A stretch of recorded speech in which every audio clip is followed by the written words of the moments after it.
सत्संग की क्या महिमा है, इसके बारे में स्वामी राम सुखदास जी के वचन सुनते हैं। वे कहते हैं, रामचरितमानस में लिखा है, प्रथम भक्ति संतन कर संगा। संत महात्माओं का संग पहली भक्ति है। सत्संगत मुद मंगल मूला, सोई फल सिद्धि सब साधन फूला। संपूर्ण मंगल की मूल सत्संगति है। वृक्ष में पहले मूल होता है और उसका अंतिम लक्ष्य फल होता है। सत्संगति मूल भी है और फल भी है। जितने अन्य साधन हैं सब फूल पत्तियां हैं। जो मूल और फल के बीच में रहने वाली चीजें हैं, सत्संगति में ही सब साधन आ जाते हैं। इसलिए सत्संगति की बड़ी भारी महिमा गाई है। सुंदरदास जी महाराज कहते हैं, संत समागम करिए भाई, या में बैठो सब मिल आई। संत समागम करना चाहिए।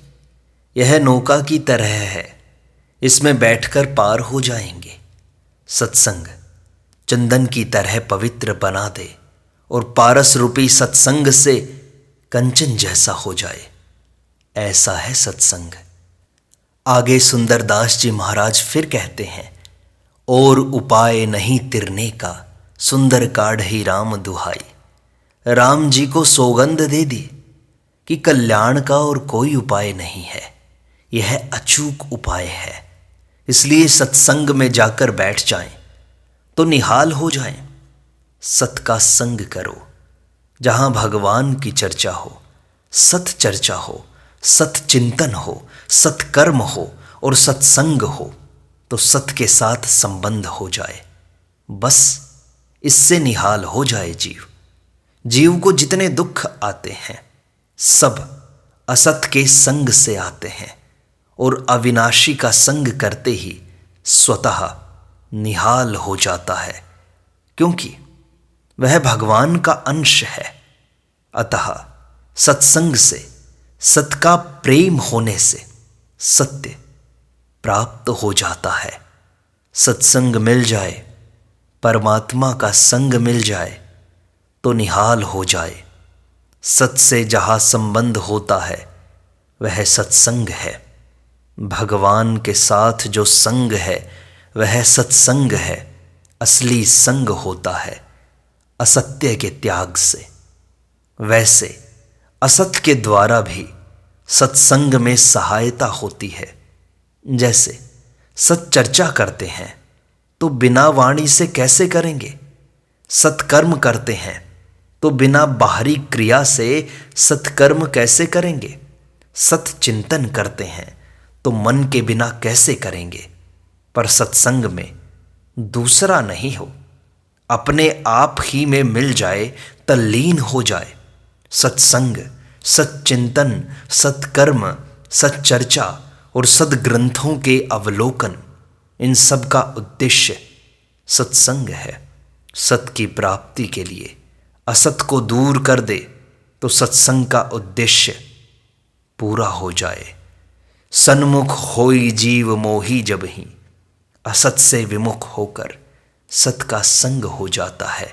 राग द्वेष ईर्ष्या आदि का जो कूड़ा करकट भीतर में भरा है, यह सत्संग नहीं होने देता।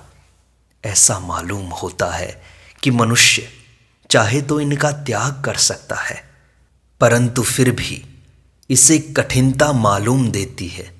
कब तक? जब तक पक्का विचार न हो जाए। पक्का विचार करने पर यह कठिनता नहीं रहती। चाहे जो हो, हमें तो इधर ही चलना है, भगवान के रास्ते पर ही चलना है। पक्का विचार हो जाए फिर सरलता हो जाती है। हमारे मन में ईर्ष्या, राग, द्वेष, ये सारे दोष भरे हुए हैं। बहुत से भाई बहन इस बात को जानते ही नहीं, और जो जानते हैं वे विशेष ख्याल नहीं रखते। कई ख्याल करके छोड़ना भी चाहते हैं, इसलिए इसमें सुख लेते रहते हैं। इस कारण राग, द्वेष, ईर्ष्या इत्यादि छूटते नहीं, क्योंकि असत का संग रहता है। सत का संग, सत्संग मिल जाए तो आदमी निहाल हो जाए। जहां सत का संग हुआ वह निहाल हो गया। कारण क्या है? परमात्मा सत है। बीच में जितना जितना असत का संबंध मान रखा है वही बाधा है। जैसे कल्प वृक्ष के नीचे जाने से सब काम सिद्ध होते हैं, वैसे ही सत्संग करने से सब काम सिद्ध होते हैं। अर्थ, धर्म, काम, मोक्ष चारों पुरुषार्थ सिद्ध होते हैं। तो क्या सत्संग से धन मिल जाता है?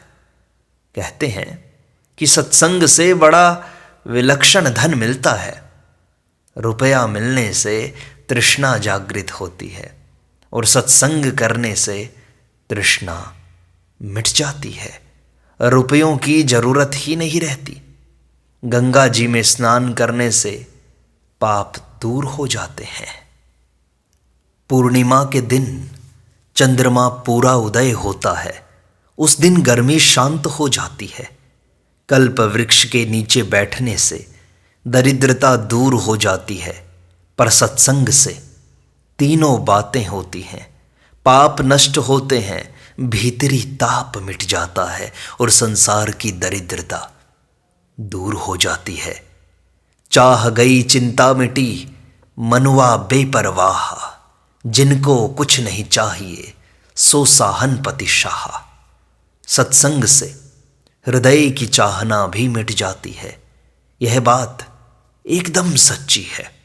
सत्संग करने वाले भाई बहन तो इस बात को जानते हैं। बिल्कुल ठीक बात है। सत्संग से हृदय की जलन दूर होती है। मनुष्य चाहता है कि ऐसे हो जाए, वैसे हो जाए, तो ऐसी बात आती है कि मना मनोरथ छोड़ दे, तेरा किया न होए। पानी में घी नीप जे, तो सूखी खाए न कोय। यद भावी न तद भावी, भावी चेन्न न तदन्यथा। इति चिंता विषघ्नोयम, अगदह किम न पीयते।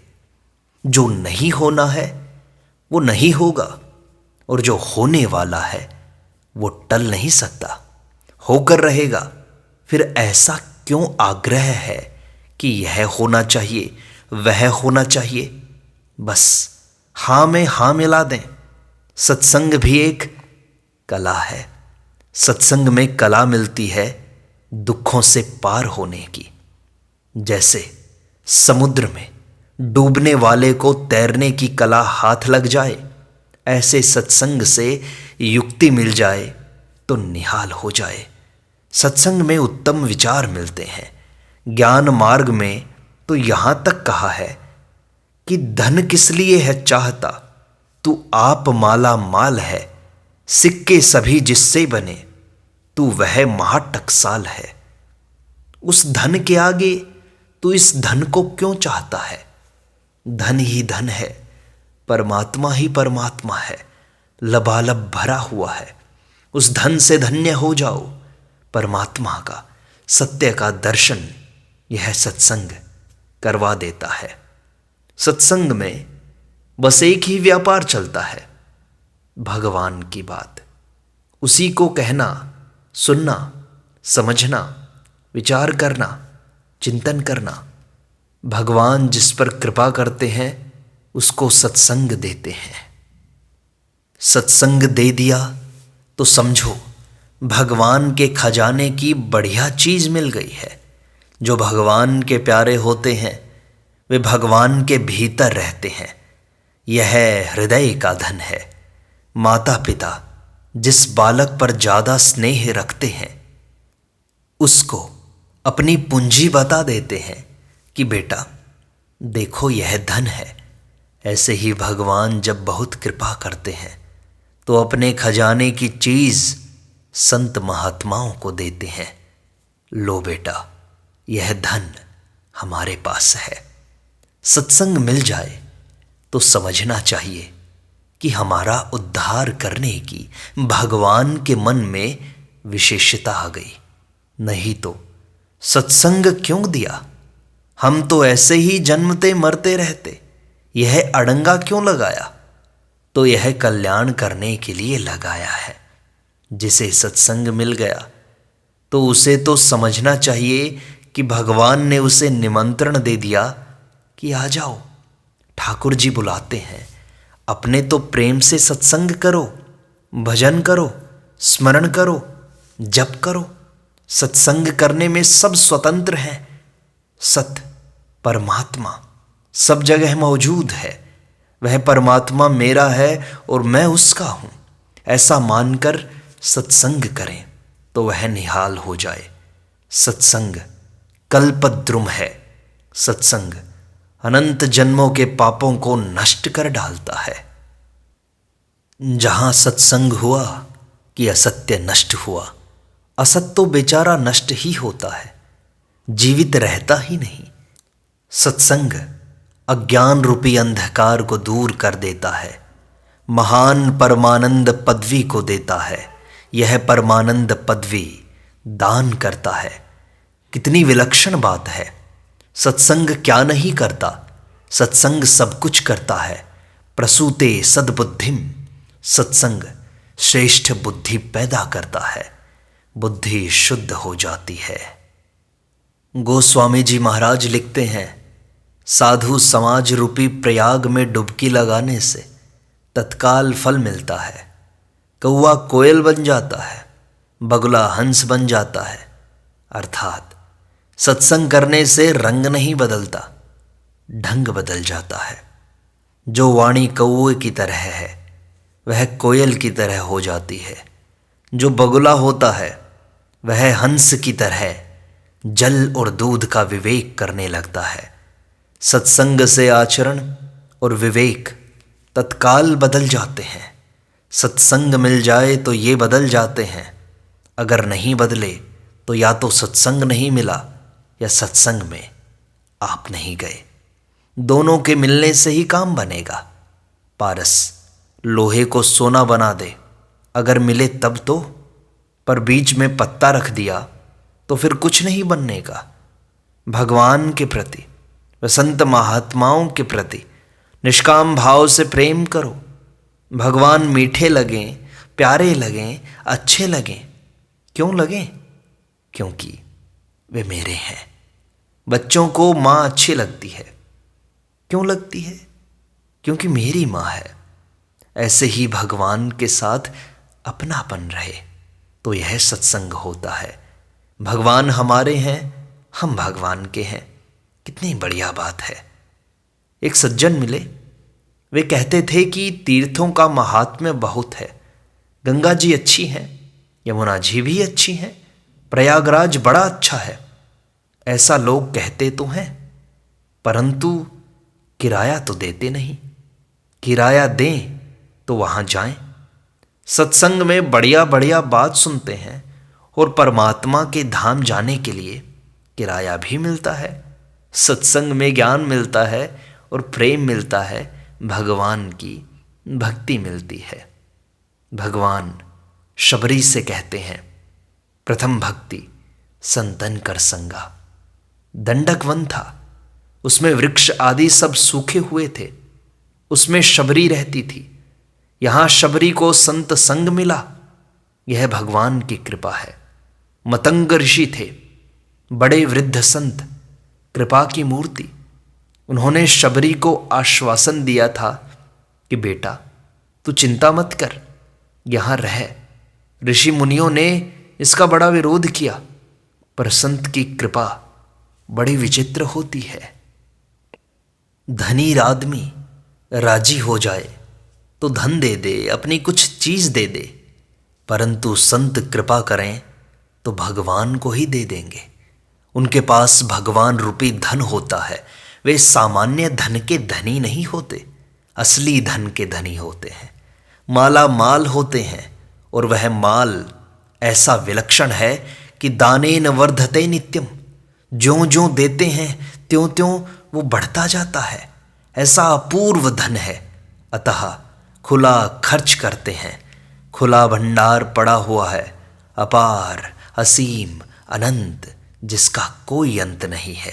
भगवान का ऐसा अनंत अपार खजाना है।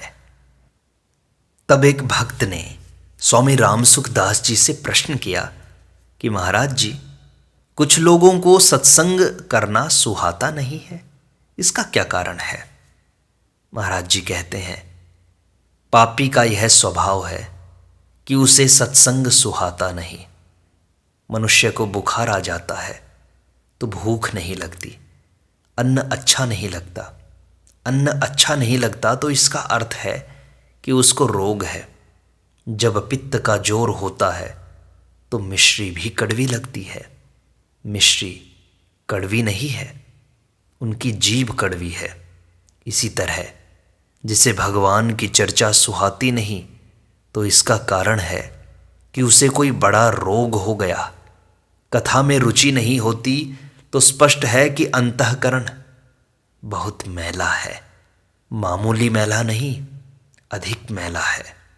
ज़्यादा मैला होने पर क्या उसको सत्संग दूर नहीं कर सकता?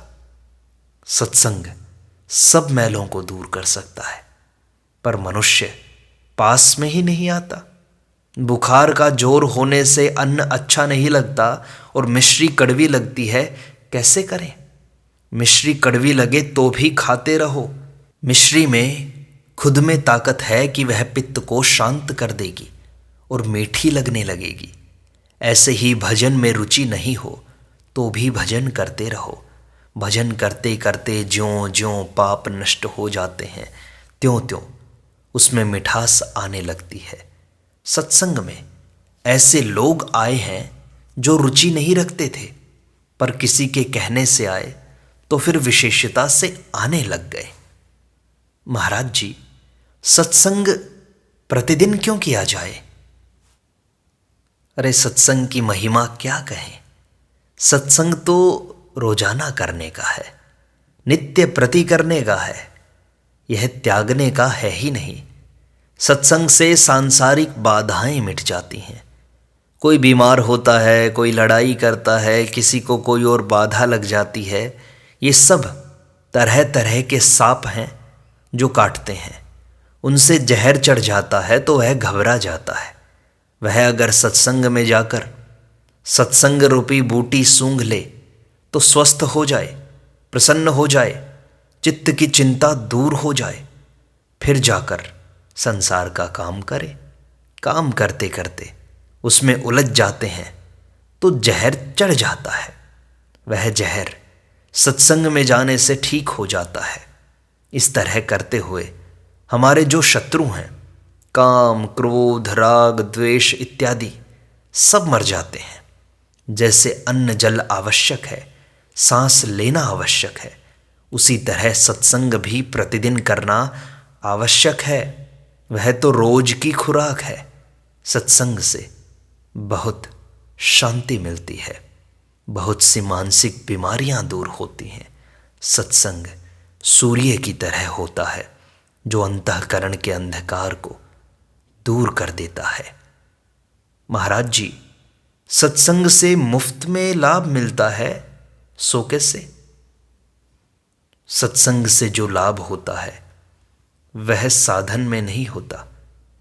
साधन करके जो परमात्म तत्व को प्राप्त करता है वह कमाकर धनी बनता है, और सत्संग से वह परमात्मा की गोद में बैठ जाता है। कमाया हुआ धन मिल जाता है। संतों का कमाया हुआ धन मिलता है। गोद में बैठने वाले को कभी कमाना नहीं पड़ता। आज कंगाल और कल लखपति, वह तो जा बैठा गोद में, कमाए हुए धन का मालिक हो जाता है। सत्संग के द्वारा ऐसी चीजें मिलती हैं जो वर्षों तक साधन करने से भी नहीं मिलती। अतः सत्संग मिल जाए तो अवश्य करो। मुफ्त में कल्याण होता है, मुफ्त में। महाराज जी, नाम जप से अधिक सत्संग की महिमा कही है, इसका क्या कारण है? सत्संग करने वाला नाम जपे बिना नहीं रह सकता। नाम जप स्वाभाविक ही होगा उससे। महाराज जी, सत्संग न मिले तो क्या करें? भगवान से प्रार्थना करें, हे नाथ, हे नाथ, ऐसे करके पुकारो। भगवान सर्वसमर्थ हैं, उनको पुकारते जाओ, वे सत्संग की व्यवस्था कर देंगे। इसके अलावा सत्शास्त्रों का अध्ययन करो। महाराज जी, सत्संग से प्रकाश कैसे मिलता है? सत्संगति का अर्थ होता है प्रकाश। जैसे हम कहीं जाते हैं और रात्रि का समय हो तो मोटर का प्रकाश सामने ही रहता है। ऐसा नहीं होता कि प्रकाश पीछे रह जाए और मोटर आगे निकल जाए। प्रकाश आगे ही रहेगा और वह प्रकाश चलने के लिए रास्ता बताता है। ऐसे ही सत्संगति से मनुष्य को प्रकाश मिलता है कि हम कैसे चलें। सत्संग की बातें केवल याद कर लें, पुस्तकों में पढ़ लें, लोगों से कह दें और हम उसके अनुसार चलें, नहीं तो प्रकाश को तेज करने मात्र से रास्ता नहीं कटता। लाइट कम भी है, परंतु जहाँ तक रास्ता दिखता है वहाँ तक हम चलते जाएं तो उससे आगे दिखने ही लगेगा। यह नियम है। परंतु एक जगह खड़े खड़े कितनी ही तेज लाइट कर लें, गंतव्य स्थान नहीं दिखेगा। ऐसे ही सत्संगति के द्वारा हमें जो प्रकाश मिल जाए उसके अनुसार अपना जीवन बनाएं, उसके अनुसार चलें, तभी वह प्रकाश सार्थक होता है। जीवन न भी बनाएं तो भी यह प्रकाश निरर्थक नहीं जाता, क्योंकि जो सत्य चीज़ है वह प्रकट हो ही जाती है। सत्य की विजय होती है, झूठ की विजय नहीं होती। परंतु यदि सत्य का आदर करें तो बहुत जल्दी और विशेष लाभ हो सकते हैं। तो सत्संग की बातें अपने आचरण में लानी चाहिए। नारायण नारायण नारायण।